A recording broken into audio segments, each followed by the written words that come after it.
Season's greetings, St. Martin. I'm Yesenia Lassero. And I'm also Lawrence. And welcome to another edition of St. Martin News Desk. Brought to you by TV15. We bring the latest and most important stories around the island and beyond. It's the holiday season. Let's jump into these top headlines.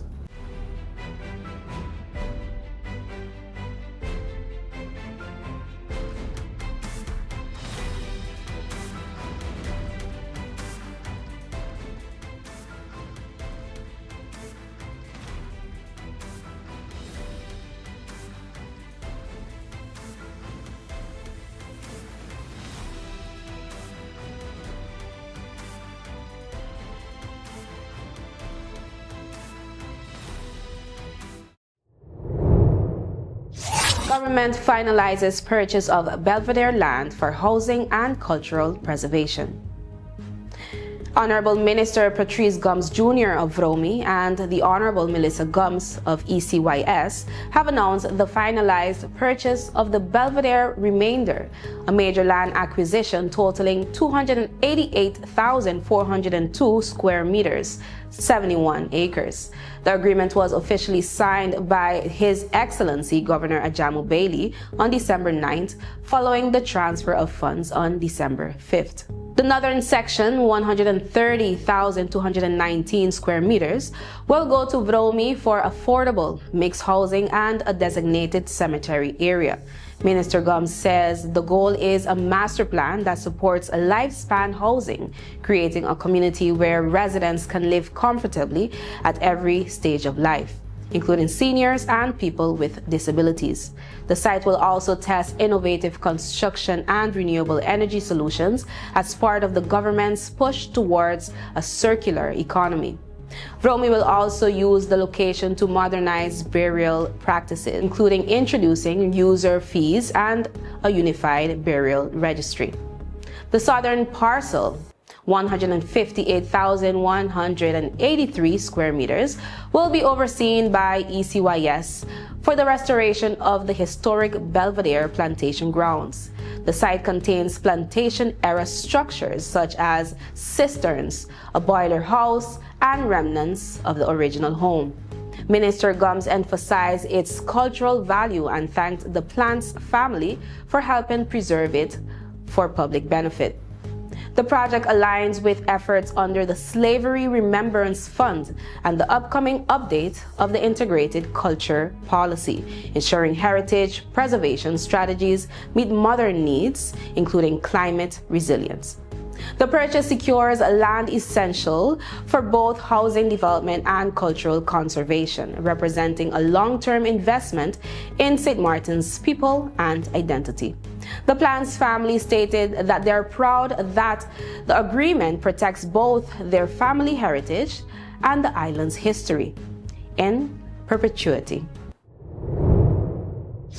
Prime Minister Marcelina urges urgent decisions on trust fund and reform timelines. Prime Minister the Honorable Dr. Luc Marcelina met with Dutch Prime Minister the Honorable Dick Schoof to push for clearer timelines and stronger support regarding Martin's country package reforms and the future of the World Bank managed trust fund. Marcelina described the discussion as constructive, emphasizing practical solutions and shared responsibility while reaffirming St. Martin's commitment to the reforms.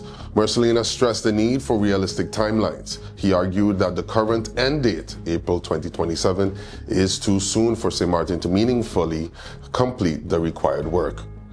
Reforms must be sustainable, he said. Our people deserve changes that work, not rushed deadlines. A major focus was the fate of the Emergency Debris Management Project, EDMP, and the closure of the island's landfill, a long-standing environmental and public health concern. St. Martin and the Netherlands have agreed the landfill must close by 2032, but the trust fund is scheduled to end in 2028.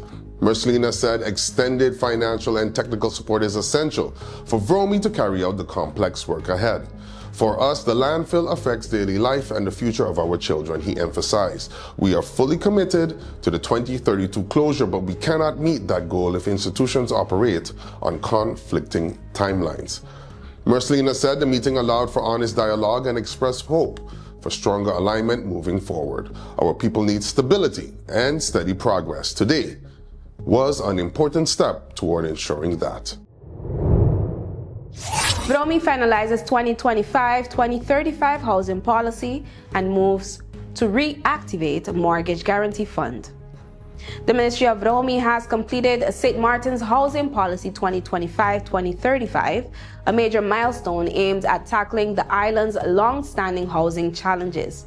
The announcement comes shortly after government finalized the purchase of the full Belvedere remainder. The plan sets a goal of 1,200 new homes over the next decade, including the following: 400 social housing units, with half reserved for elderly or vulnerable residents, 500 affordable units for median income households, 300 free market homes, and at least 70% of new construction will emphasize densification, building upward, repurposing existing structures, and making better use of current land. Minister Patrice Gums will submit the policy to Parliament in Q1 2026, noting that housing reforms requires collaboration among government, developers, banks, and community.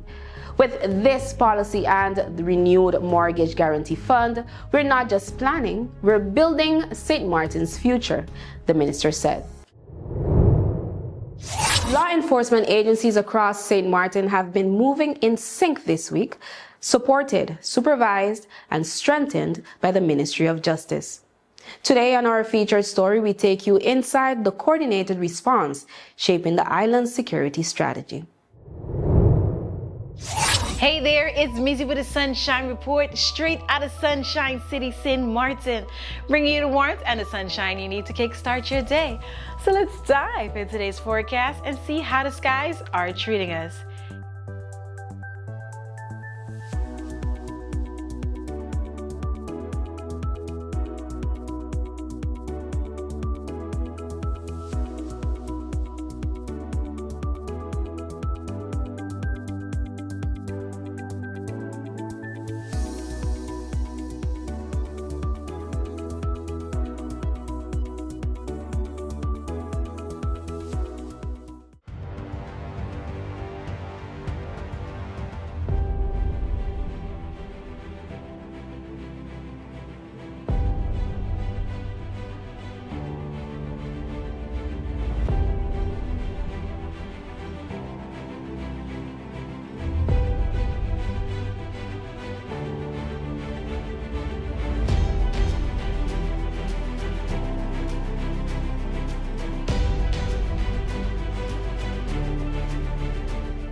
And that's it for your Sunshine Report, brought to you by the Met Department of St. Martin.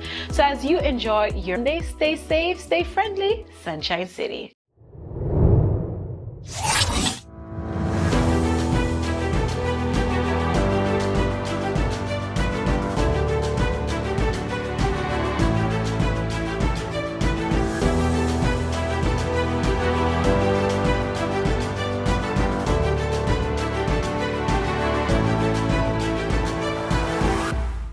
A new day begins.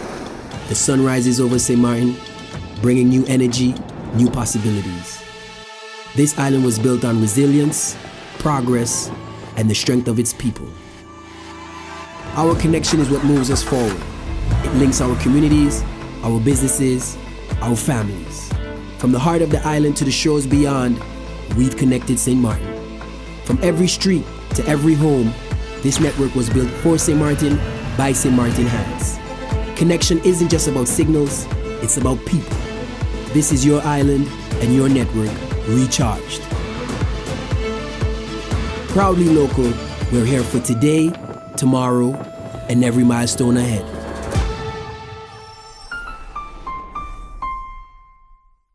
I am Karim Tulen, co-founder of Carib Assist Pro. Our goal is to help busy professionals, elderly, housewife, local, tourists, practically anybody that needs assistance in the day-to-day chores. We have different services like groceries, do your shopping, and also run your errands. We can provide transportation services for all members of the family, whether it's you on commute or getting the kids to school. House activities and house services that include pet sitting. All of these, let us take off your hands and let us make those reservations so you don't have to stress about having a good time. So you can have less stress and more free time. Through our discretion, we make an impression.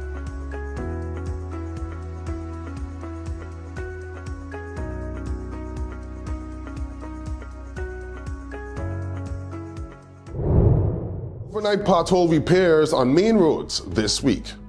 The Ministry of Romy is advising the public that a fresh round of pothole repairs is underway across St. Martin's main road network this week.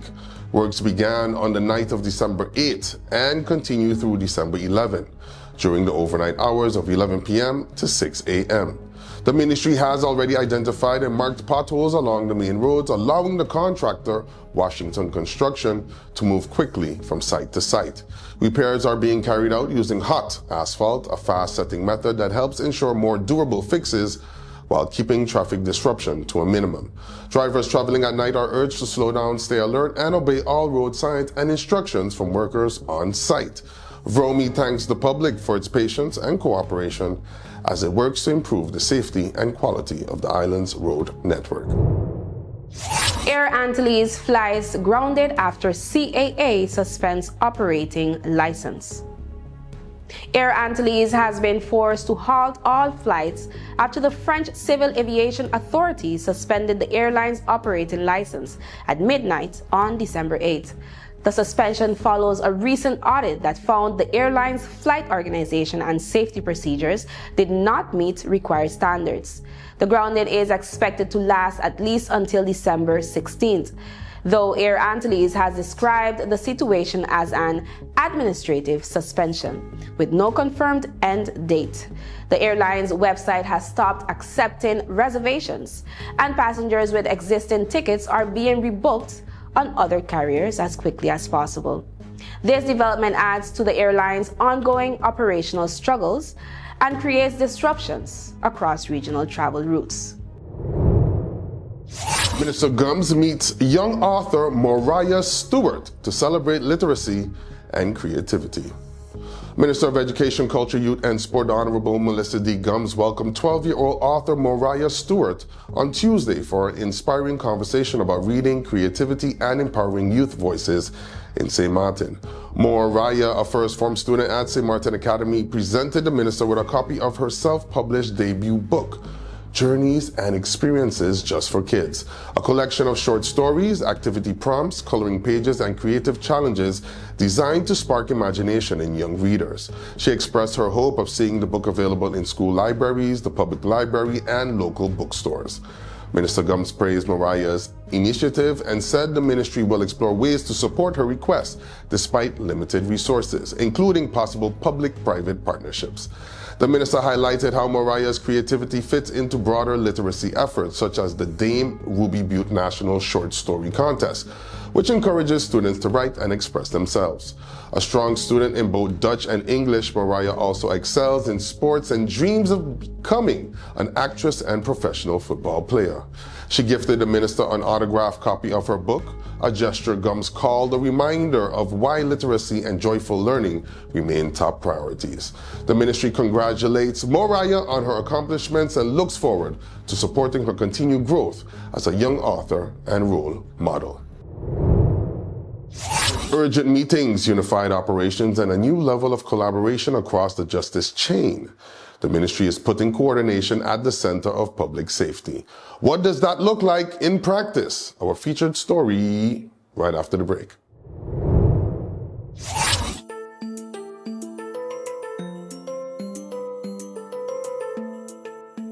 You know, we all talk about having rights. And yeah, we do. We have the right to be safe, the right to learn and get an education, the right to speak up and be heard, the right to dream big and build our future. But listen, rights don't stand alone. We also have responsibilities. Real talk, if we want respect, we gotta give respect too.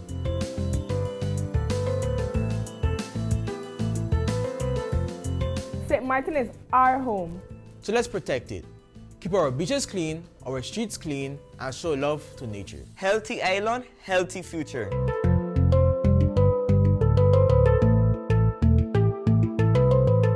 Our parents and guardians do a lot for us. Let's show respect, talk to them, and listen, even when it's hard.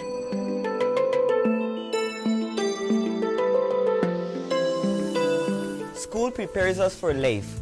So we show up, we stay focused, and we put in effort. We want opportunities, so we work for them.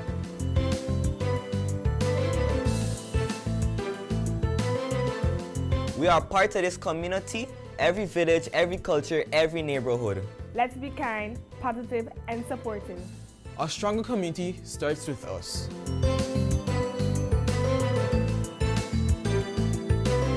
And most importantly, we are responsible for ourselves. We make healthy choices for our mind and body. We believe in our goals and our voice and our future. Our rights give us power, our responsibilities make us leaders. Together we rise. The Convention of the Rights of the Child isn't just a policy, it's protection and responsibility. When our children learn their rights, they are better prepared to take on their responsibility. This public service announcement is brought to you by the Department of Youth.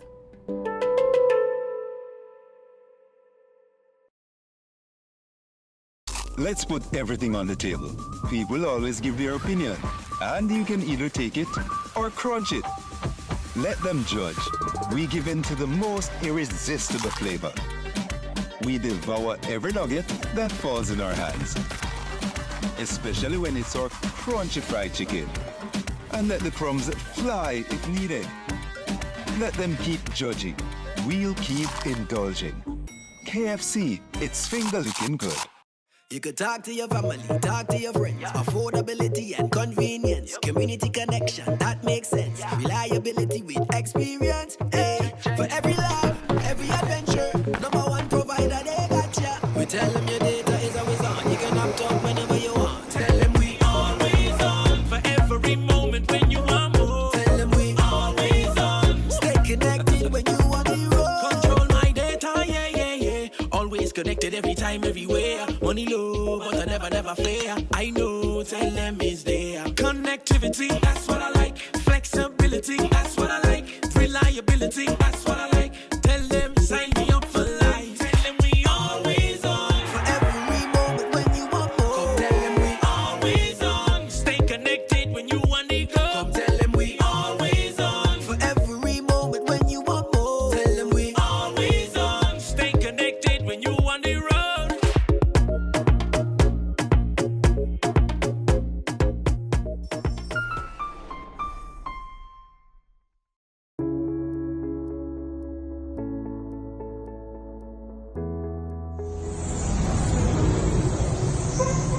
Hi, my name is Mark Johnson from the Jewel Cottage and the Cottage Club Hotel in Sabre.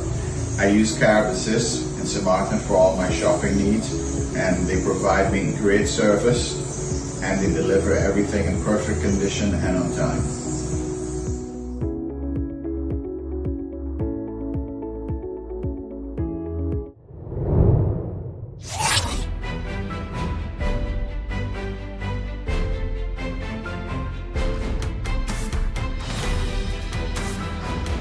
Today on our NEWSDESK feature story, we take a deeper look at the issues shaping life, policy, and progress across our island and the region.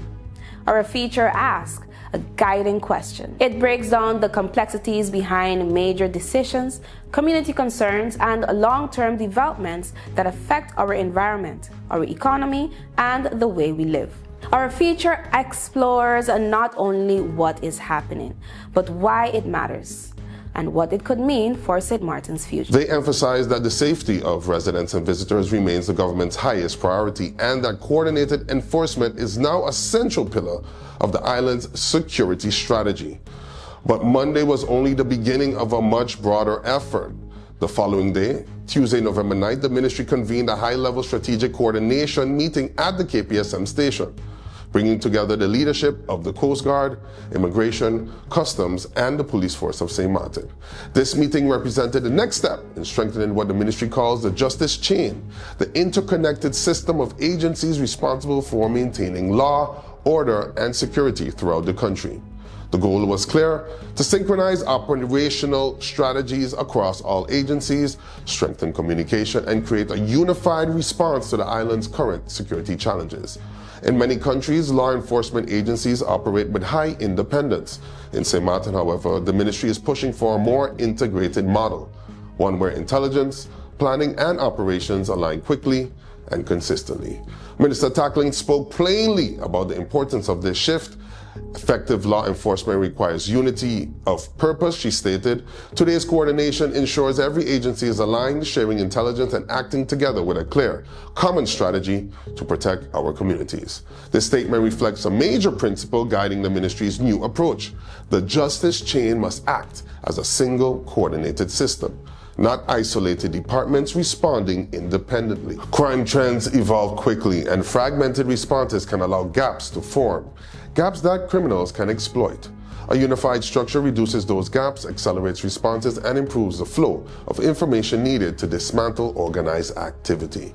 By bringing the Coast Guard, Customs, Immigration, and KPSM under a strengthened operational framework, the ministry is reinforcing collaboration at every stage, from border control and maritime surveillance to immigration monitoring to local policing and prosecution. The meeting also highlighted the expectation that resilience must come not just from the ministry itself, but from relationships within the entire justice chain.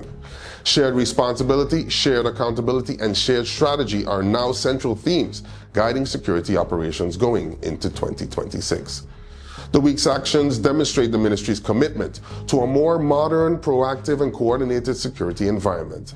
They signal a shift away from reactive enforcement toward a system built on real-time collaboration and strategic planning.